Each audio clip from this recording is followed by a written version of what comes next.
ব্যান্ডেল চার্চের একদম সামনে রয়েছি। এখানে যীশু খ্রিস্টের আত্মজীবনী ফুটিয়ে তোলা হয়েছে। এবার প্রবেশ করব মুখ্য প্রবেশদ্বারের ভেতরে। এখানে যীশু খ্রিস্টকে ক্রুশ দিয়ে বিদ্ধ করা হয়েছে সেই মূর্তি তোমরা দেখতে পাবে। জলের মধ্যে দেখছি অনেকে কয়েন ফেলছে, প্রাচীন সেই জাহাজের মাস্তুলটা। তো hello guys, good morning, welcome back to new blog ভিডিওতে তোমাদের সকলকে জানাই অসংখ্য অসংখ্য স্বাগতম। তো আজ হচ্ছে 23শে ডিসেম্বর, আর দুদিন বাদেই হচ্ছে বড়দিন। তাই বড়দিনে সব থেকে ভালো ঘোরার জায়গা হচ্ছে ব্যান্ডেল চার্চ। তো আজকে আমরা যাচ্ছি সেই ব্যান্ডেল চার্চ ঘুরতে, এবং তোমাদেরও ঘুরিয়ে দেখাবো ব্যান্ডেল চার্চ বড়দিনের আগে কীরকমভাবে সাজায় এবং ব্যান্ডেল চার্চে কী কী তোমরা জিনিস দেখবে। তাই অবশ্যই ভিডিওটা শেষ পর্যন্ত দেখো, আর ভিডিওটা ভালো লাগলে অবশ্যই মেক শিওর একটা লাইক, ফলো, সাবস্ক্রাইব অবশ্যই করে দাও, কারণ এরকমই ভিডিও ব্লগ তোমাদের জন্য প্রতিনিয়ত আমি আনতে থাকি। এবার তোমাদের বলে দিই তোমরা ব্যান্ডেল চার্চ যাবে কী করে। সবার ফার্স্ট তোমরা যদি কলকাতা থেকে যাও, তাহলে কলকাতা থেকে ব্যান্ডেল লোকাল ট্রেন আছে, ট্রেন ধরে সরাসরি তোমরা ব্যান্ডেলে পৌঁছে সেখান থেকে টোটো অটো ধরে যদি বলো তোমরা ব্যান্ডেল চার্চ যাবো, তাহলে সরাসরি টোটোওয়ালারা ব্যান্ডেল চার্চ পৌঁছে দেবে। আর তোমরা যদি শিয়ালদা থেকে আসো, তো শিয়ালদা থেকে তোমরা নৈহাটি আসো, নৈহাটি থেকে তোমরা ব্যান্ডেল স্টেশনের ট্রেন ধরে চলে আসতে পারো ব্যান্ডেল। তারপর তো তোমরা বলেই দিলাম, টোটোওয়ালাদের বললে টোটোওয়ালারা তোমাদের পৌঁছে দেবে।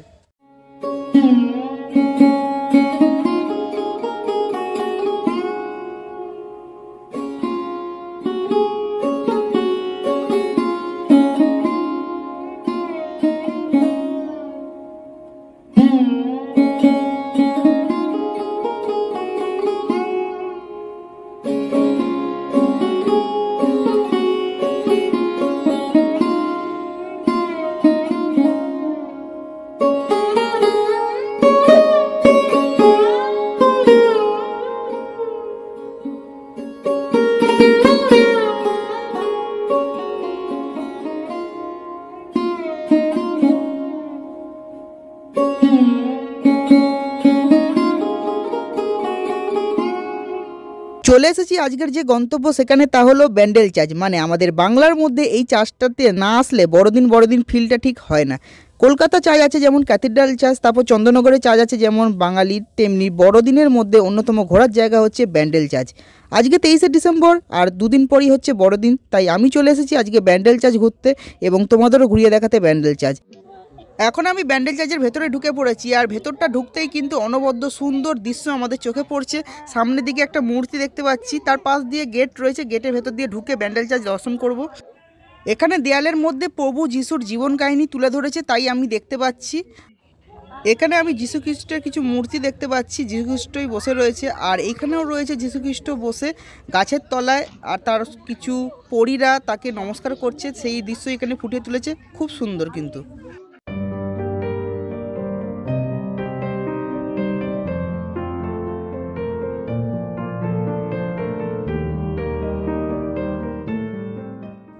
ব্যান্ডেল চার্চের ঢোকার মুখেই কিন্তু একটা ঘর রয়েছে। এই ঘরটার ভেতরে তোমরা অবশ্যই দেখো, কিন্তু এখানে মাস্তুল রাখা রয়েছে, তোমাদের দেখাচ্ছি চলো।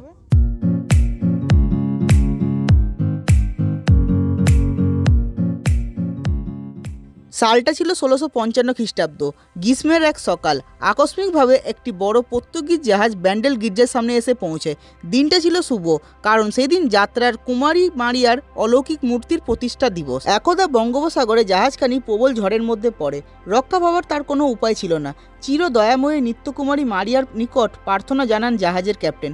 প্রতিশ্রুতি দেন যদি জাহাজ রক্ষা পায় তাহলে যাত্রাপথে প্রথম যে গির্জা তিনি দেখতে পাবেন সেখানেই কৃতজ্ঞতার প্রতীকস্বরূপ তিনি দান করবেন এই মাস্তুলটাকে। আর মাতার কৃপায় সেদিন জাহাজটা রক্ষা পায়। প্রবল ঝড় থেকে রক্ষা পাওয়ার পর প্রতিশ্রুতি স্বরূপ তিনি জাহাজের এই মাস্তুলটাকে ব্যান্ডেল গির্জায় দান করেন।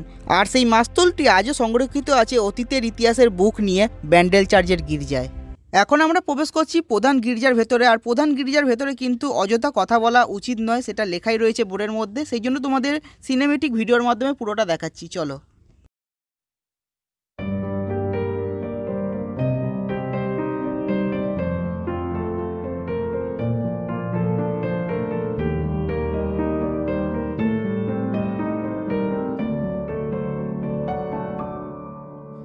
আর ব্যান্ডেল চার্চের ভেতর দিকে কিন্তু ঢুকলে তোমরা এরকম একটা বাগানের মতো দেখতে পাবে। বাগান ঠিক নয়, এটা আসলে গাছপালা দিয়ে কি সুন্দর পাহাড়ের মতো করা রয়েছে। আর ভেতর দিকে তোমাদের দেখাচ্ছি, এখানে পাহাড়ের মতো একটা থিম সাজানো হয়েছে, আর যেখানে তোমরা দেখতে পাবে প্রভু যিশুকে ক্রুশে বিদ্ধ করা রয়েছে, সেরকমই একটা দৃশ্য। তার হাতের থেকে রক্ত ঝরে ঝরে পড়ছে, কারণ পেরেক দিয়ে ক্রুশে বিদ্ধ করা হয়েছিল প্রভু যিশুকে, তোমরা সবাই জানো। সেই দৃশ্যই এখানে ফুটিয়ে তোলা হয়েছে। এখানে আমি একটা ছোট জলাধার মতো দেখতে পাচ্ছি, মানে ফোয়ারা বলতে পারো, ফোয়ারা দিয়ে অল্প অল্প জলও পড়ছে। তো অনেকেই দেখছি এখানে কয়েন ছুঁড়ে ফেলছে, যার কয়েন এই তারজালির ভেতর দিয়ে নিচে পড়ে যাবে তার মনস্কামনা পূর্ণ হবে। আর অনেকের কয়েন দেখছি উপরে আটকে রয়েছে, তো তার মনস্কামনা হয়তো এখানে পূর্ণ হবে না। তো এইটাই অনেকে ফেলছে ছুঁড়ে ছুঁড়ে, দেখতে পাচ্ছি খুব সুন্দর। কিন্তু আজকে ব্যান্ডেল চার্চে আমার মা, মাসি, দিদি ও দিদির পরিবাররাও কিন্তু গেছিলো।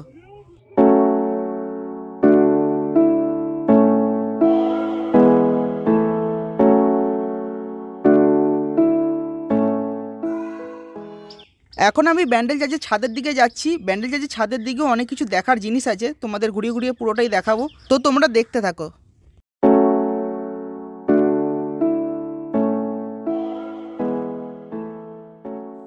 অনেক কটা সিঁড়ি টপকে উপরে উঠতে হচ্ছে, একটু প্রবলেম, বাট উঠতে হবেই। এখন আমি আছি ব্যান্ডেল চার্চের ঠিক টপে, একদম মাথায়। আর এখান থেকে নিচটা দেখতে কিন্তু এরকম ঠিক ভিউটা কিন্তু অনবদ্য সুন্দর, চারদিকে গাছপালা প্রচুর, আর এরকম সিঁড়ি রয়েছে, সিঁড়ি বেয়ে বেয়ে সবাই নিচে উপরে উঠছে। আর এই ব্যান্ডেল চার্চের ছাদেও কিন্তু একটা প্রার্থনা ঘর রয়েছে, যেখানে প্রভু যিশুর প্রার্থনা করা হয়। আর এই প্রার্থনা ঘরটা 25শে ডিসেম্বরের জন্য সাজানো হচ্ছে, তোমরা দেখতেই পাচ্ছ। এখন আমি হেঁটে হেঁটে ব্যান্ডেল চার্চের ঠিক পেছন দিকটা যাচ্ছি, কারণ এখানে দেখছি অনেকেই ভিড় করেছে। এখানে কি হচ্ছে একটু তোমাদের ঘুরিয়ে ঘুরিয়ে দেখাই। আচ্ছা, এখানে সবাই মোমবাতি, ধূপ এইসব জ্বালাচ্ছে প্রভু যিশুর উদ্দেশ্যে। তো এখানে সবাই কিন্তু মোমবাতি আর ধূপ জ্বালাচ্ছে। আর এটা অনেকটাই উঁচু, ব্যান্ডেল চার্চের একদম টপে রয়েছি। আর এখান থেকে তোমরা যদি দেখাচ্ছি, এখান থেকে তোমরা দেখতে পাবে প্রভু যিশুর মা মেরি যিশুকে কোলের মধ্যে রেখেছে, সেই রকমই একটা মূর্তি এখানে দেখতে পাবে। এখন আমি ব্যান্ডেল চার্চের ভেতরটা ঘুরে ঘুরে পুরো দেখছি, খুবই সুন্দর জায়গা। তোমরা যদি আসো তোমাদেরও কিন্তু খুব ভালো লাগবে, এটা আমি আশা রাখছি। আর ব্যান্ডেল চার্চ কিন্তু 25শে ডিসেম্বর থেকে 1 জানুয়ারি পর্যন্ত বন্ধ থাকে। তার আগে তোমরা যদি আসো তো দেখতেই পাবে, আর তা নয়তো একদম 1 তারিখের পর।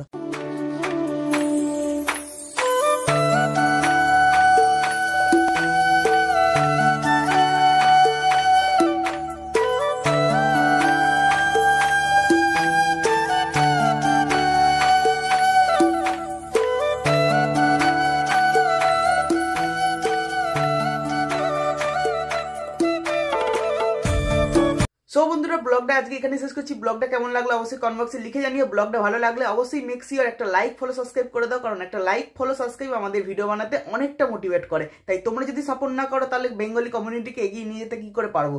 তাই তোমাদের সাপোর্ট কিন্তু অবশ্যই জরুরি। তাই তোমরা একটা সাবস্ক্রাইব অবশ্যই করে দাও। তো দেখা হচ্ছে পরের একটা নতুন ইন্টারেস্টিং ভিডিও নিয়ে। ভালো থাকবেন, সুস্থ থাকবেন, জয় হিন্দ।